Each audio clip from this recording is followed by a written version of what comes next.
Hello, I'm sorry. Hello, I'm Dave March, the Spy Guy, and I'm going to talk today about the Zack Snyder's Justice League that I saw yesterday. On It's a good movie.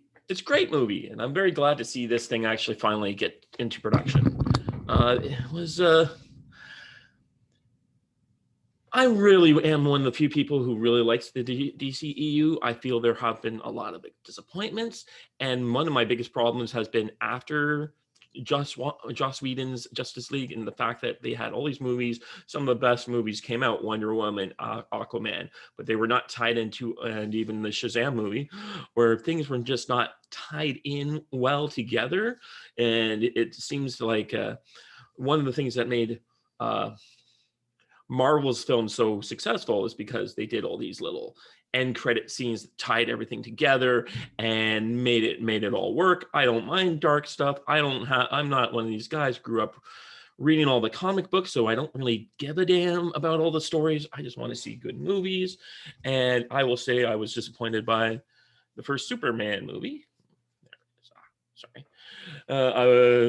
Because I had grown up watching the original Superman, and when Clark Kent's father dies, in the way he dies in that movie, when he's in this the way, I did not appreciate that message, because originally how Clark Kent's father dies in the 1970s Superman is that he dies of a heart attack. So here you have Superman, the most powerful man in the world who could solve anything, but he can't solve the fact that his father's dying of a coronary. Like, no matter what his magical powers are, he's not a doctor. That's what I always took from that scene. And then they switched that around in Man of Steel to be a different type of message of like, well, you gotta like maybe restrain yourself from using all your powers. And then it did come pay off in this movie here. So I have a bit more appreciation for that early movie, in which I will see again in the future. Uh, I'm going to leave any kind of spoiler stuff to the end, so I'll give when I give my number review, and then I'll go to the give you some of the spoiler stuff. But uh so this movie is 4 hours long. It's actually 3:40, 3:35. There is an extra, all these reshoots that we all heard about went into creating the extra 20 minutes. And though I appreciated that bit, certainly it would not have been in a theatrical release. And personally, I would have rather him pay to do something else than what we got. There is some, like, people don't like the music stuff, I've heard is a common criticism, but I'm like, I think he didn't have because he was working on a budget, he wasn't able to get the kind of like maybe an original score that you might have gotten if he had been able to bring in someone like Hans Zimmer. He had to use a lot more stock music to get through these scenes, so it wasn't quite as cool as he could have had if he had more of a person brought in as a musical collaborator like you had with the other projects. I was watching Chris Stuxman's video, and he said something very interesting about this. He felt that the movie, basically, Zack Snyder wanted to give everyone everything. So there's a whole bunch of stuff in this movie, which I think if he had done his original theatrical cut, he probably would have cut about 30 more minutes out of this movie than he did. But he decided he wanted to give the audience everything. So there's some stuff that I'll cover in the spoiler portion where where I think he would have cut some of that stuff out.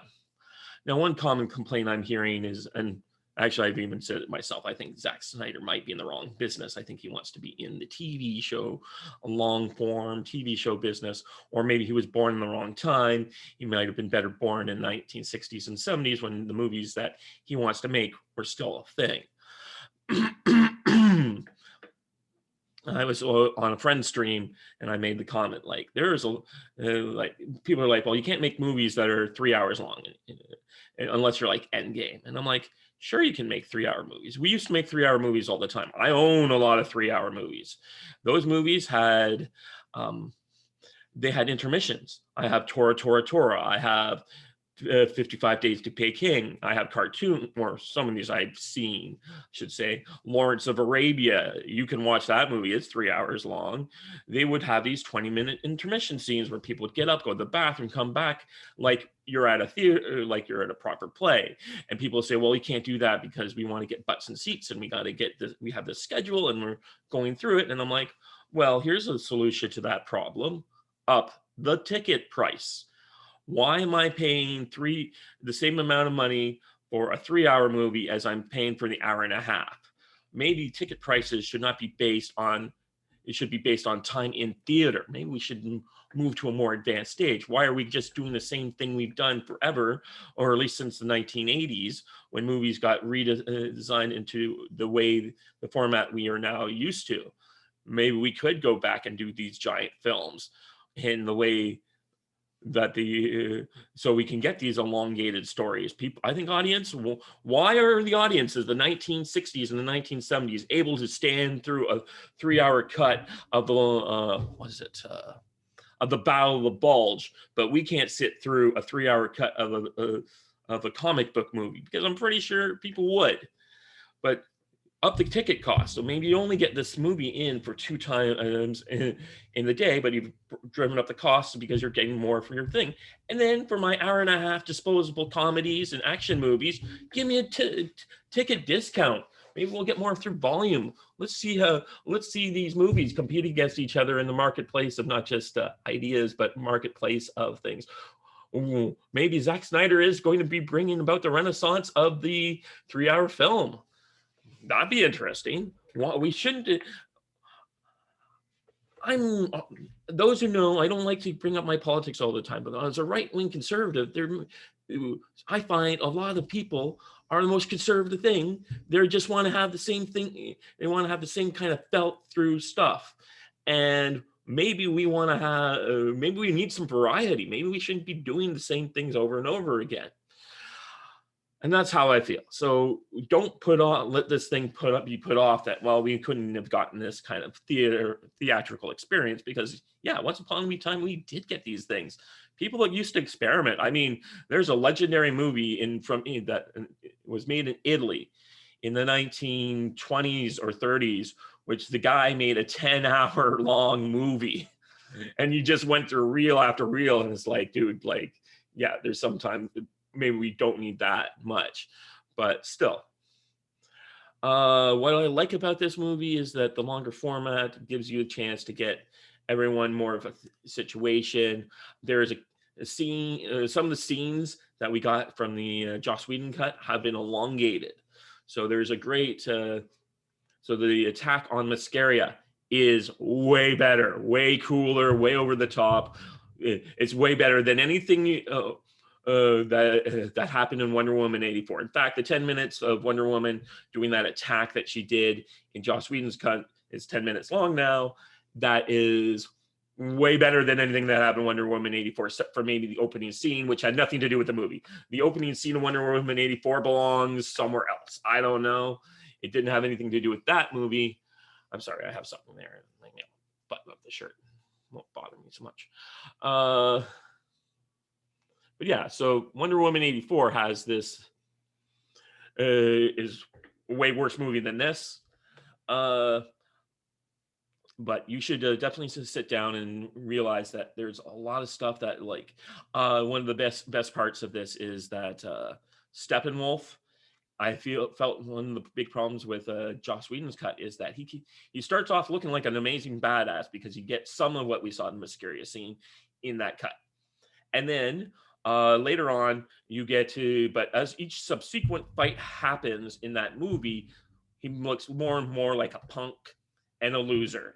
And right up until the end, do you feel like that Steppenwolf can take out the whole team? That we do need Superman to finish this off. But that he just, there is that kind of situation going on. There is a few things that I think Whedon did better. He did do a few better things. Some other, I can talk about that a little bit in the spoiler section of the movie. What I really liked about this, though, was I felt that Cyborg and the Flash really step up There is like people talk about. We've been hearing a lot about how Cyborg was going to have a. Did I just crash? No, maybe I'll have to try and edit that out later. Anyways, Cyborg had a lot more of a meaty role in this, but the fact is, so does the Flash. He's the key to the entire movie. Without him, things will not go very well.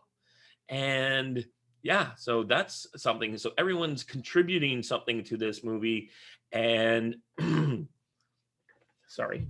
So everyone's contributing, and because of that, the movie is a lot better for it. There is a few things that I think Joss Whedon did a bit better with the cut, though. As I said, in his cut, there's just a few more things that just he understood the characters and gave certain people. He elevated the role of Lois Lane a bit more in that movie, so she's less of a bystander than what happens in Justice League. But it's a big movie. Even some people are going to get short shrift because it's really not a movie about. Lois Lane is really a character for Superman, and most of this movie, Superman is we know is not as around as much as he could have been. That being said, I'm going to now that I've kind of had my piece and described what I think about it, I'm going to give you my review. I think it's an 85 out of 100. It's a pretty good movie. It's not the greatest. There's definitely, like I said, I think there's a lot of stuff here he could have tightened up, and I think if Zack Snyder. Zack Snyder had the full cut. And what he would have released would have been a 3-hour movie, not the 3 and 35 minutes we had here. I think that he would have taken away a few scenes I'm going to talk about shortly in the spoiler section. Spoiler warning. Spoiler warning. Okay. So the things that I would have cut is definitely there's a scene with the Flash where they have where we get the Iris scene, as we all think it is. We never get her name, but it's pretty clear we think it's Iris. That scene, I wouldn't have really kept it in the movie. That's kind of just it was great. It was a great shot, but it was kind of unnecessary. Those of us who've watched Star Wars, and we love Star Wars, there's a 20-minute documentary out there you can watch. I watched it a couple weeks ago, and it was all about how the original cut of Star Wars, and it does exist. It's at George Lucas's house, and it's not very good. He has a lot of stuff in there that he had to pare down. Like the opening scroll is like 4 minutes. There's just information overload. Apparently, Brian De Palma of odious fame was instrumental in getting him to cut it down to the bare essentials. There is a whole 10-minute scene with Luke Skywalker, first watching the battle scene from afar and with his glasses, and then going into Taki Station and getting hanging out with his friends and meeting up with Biggs Darklighter. It's all cut, all to make the movie shorter. And there's a lot of other stuff like that. There's a lot of political drama that we appreciate now as fans going back and watching it, but it was all cut to make the movie more tight and packed and such. And I felt that scene was something that, great, maybe a DVD feature, special edition feature. This is a scene I shot, but I just it really slowed down the pacing of the movie, and it would have made more sense if they had done a standalone movie with the Flash or something. The same I would say with a Cyborg. I think even if those two had done a movie together, that might have been interesting. There is a bit more. There's another scene we have with the Martian Manhunter. He shows up at the end. He shows up in the end credit scene, but he also shows up at a point in the movie, which I felt like, that kind of ruins Martha's character because she's not the one doing that scene. It's now Martian Manhunter, though we get to see his powers used, and that I really felt that could have been cut. There's lots of tightening ups of some extended action scenes to really drive things forward. Maybe we didn't need so many scenes of Batman shooting guys in the turret towers at the end.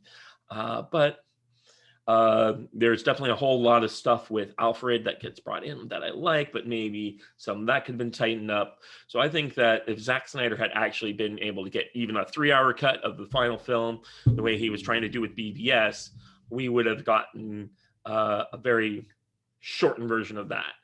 But like I said, this idea that we need to only have movies that the format should be is the way it is. So we have an hour and a half action buddy cop movie, a 2-hour long serious drama piece. We can do this and we can do that. We kind of paper cut. No, just because the formulas, maybe we need to break out of the old formulas and go back and discover some of the the new formulas and go back to the old formulas. Maybe we need to do some other things to do with movies. We shouldn't be just kind of stuck doing the same thing over and over again. Let's get out of the formula. It's like I said, maybe we change how ticket pricing works. So it's no longer just based on the cost of a new movie. It is now based on whether or not what type of movie it is. Oh yeah, and that would just drive all the box office people crazy. Like, well, maybe this movie wouldn't make it, but then you can always have a multiplier on that. So maybe your cheap action movie is $8, or your comedy $7, and then your standard movie is the $12-15, and then your epics are at your $25 range. Movies in IMAX. Just change the ticket price, change how things work, change so it's not the same thing. Change is not always a bad thing. Maybe it's time to try something else. Anyways, that was my thoughts on this, and I wanted to get it in while it's still kind of fresh. So today, that was me. If you like this, would like to hear what I say and want to hear more, follow me here. Like, share, and subscribe. Till then, I've been Dave March, the Spy Guy.